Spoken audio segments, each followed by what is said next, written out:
Hey everyone, welcome to our very last discussion. I hope you've had a good semester and I hope that you've learned lots of statistics. I wanted to show you these few articles where I'm going to go over in this video to just kind of wrap up and put everything we've learned in this class to use in seeing how do you read an article that links to a study. And so that's the point of this discussion. I'm going to show you 3 articles and I'm going to reference back to the discussion we had at the very beginning of the semester with the ethics of statistics. So let's get started with the articles.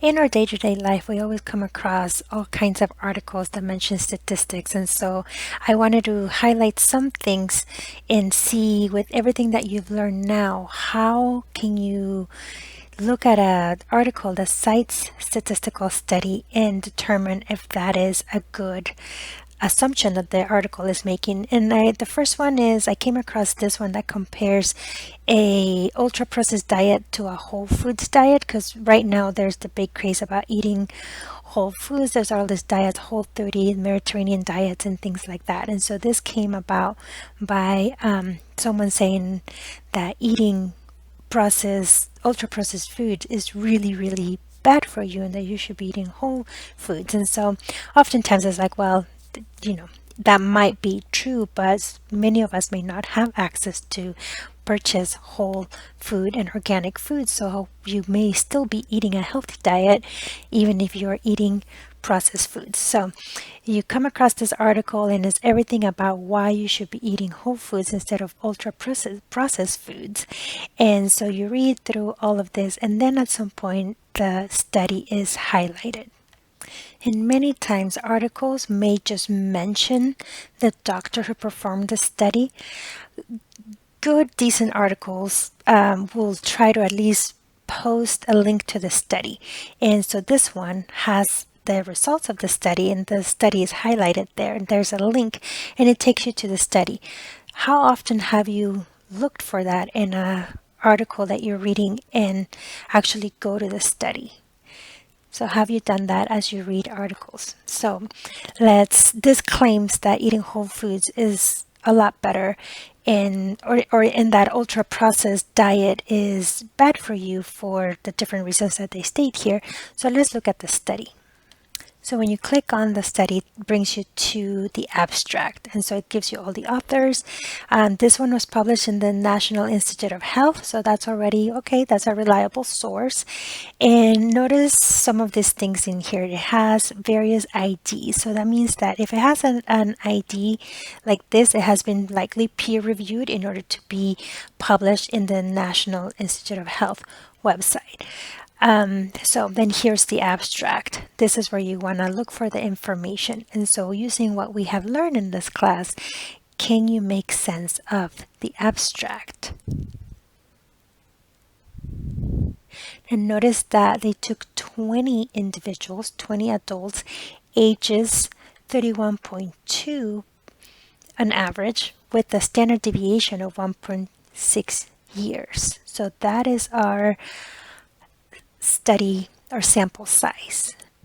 Now, because we are dealing with the mean, right, this is then quantitative data, is 20 a good size sample to make generalizations to the regular population, the general US population of adults in this case?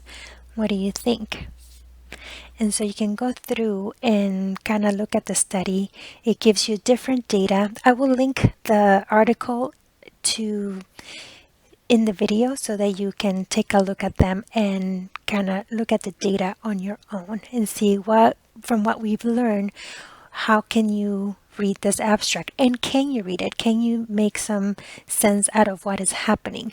But from the basics, I can tell you already, right? 20 adults when you're dealing with quantitative data is not enough. So can we really take this article and make generalizations to the population, to the larger population? Probably not. So let's look at the next article. Oh, before we go to that one, notice that there is also a conflict of interest statement here. So they were essentially being paid or reimbursed by companies selling nutritional products that were likely used in this study. All right, now let's go to the other article.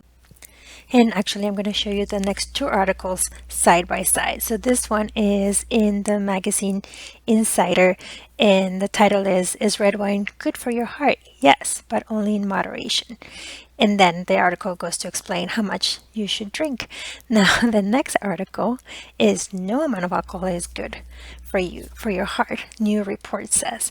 And so oftentimes we find conflicting studies like this, and you see them in different magazines. And so this actually came about because someone had posted on social media this article first, and then the next day they posted the other one as a joke, like, oh look, now the experts have changed their mind. And so let's look at what they're both saying.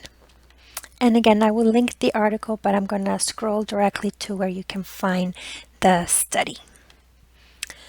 All right, so here it is, another study. So it gives you the link to the study. So once you click on that, it takes you to the abstract. And this is another abstract that has been peer-reviewed and published in the National Institute of Health. Now notice that they only have one ID as opposed to the previous article, but that one probably had to be reviewed a lot more, right? Because of our sample size. We only had 20 stable adults. Now in this one, let's look at, here's the abstract, right? The objective, the design, the subjects. This one does a little better job describing what is going on in the study. So there were a total of 69 healthy 38 to 70-year-old men and women. And then it discusses how the study was conducted and then the results. So let's see, 69 healthy 38 to 70-year-old men and women. Is that a large enough sample? So far it appears to be. We'll have to see. It looks like it's quantitative data again. I would like to know, well, how many males and how many females were there to make sure that we are larger than 30 in the sample. And then you can kind of look at the results and see what happened. Now, the one thing that this article doesn't do is give us our p-values and confidence intervals like the previous one did. And oftentimes you have the abstract and you have a link to the full paper in here. And I don't see that in this one. In the previous one, let's see, we had the abstract as well. We don't have the full paper. So, but notice in the first one I gave you, there's a p-value in here. There's also a confidence interval. And this one didn't give us that information, but at least we know, okay, 69 people were in the study, so that gives us a little more confidence in this study, more validity, I guess. Now, what about the next one? This one says no amount of alcohol is good for your heart, the new report says. Also, look at the dates. When were they published and who are they published by? So let's scroll to find the study. All right, so this is the part where the studies are linked. So we have one study found moderate drinking increased the risk of stroke, and then another study revealed that the moderate drinking has some health benefits. It also increased the risk of women to develop breast cancer and so on. So you can look at both of those studies and see what kind of information they have. So let's look at the first one. And so we have the abstract, we have the background, and here are the methods and the results. So notice that we have 95% confidence interval is given, and we have a p-value as well. So, but how was it conducted? The method. Up to 94 single nucleotide polymorphisms were used. So what does that mean? So it is not people. So SNPs is that single nucleotide polymorphisms is essentially a genomic variant in DNA. So what they've done is taken essentially DNA SNPs, and I don't know very much about this, so you have to, maybe my nurses in the class can speak to that. And then they did variables for alcohol consumption in that genetic makeup, so they didn't actually use people. but we did have 94 in the sample, right? But it's just genomic variants of DNA that they're used, not actual people. So then, how valid is this study? And we will have to know more about how that was done, but this kind of gives you an idea of when articles, right, cite information, right? One study found moderate drinking increased the risk of stroke.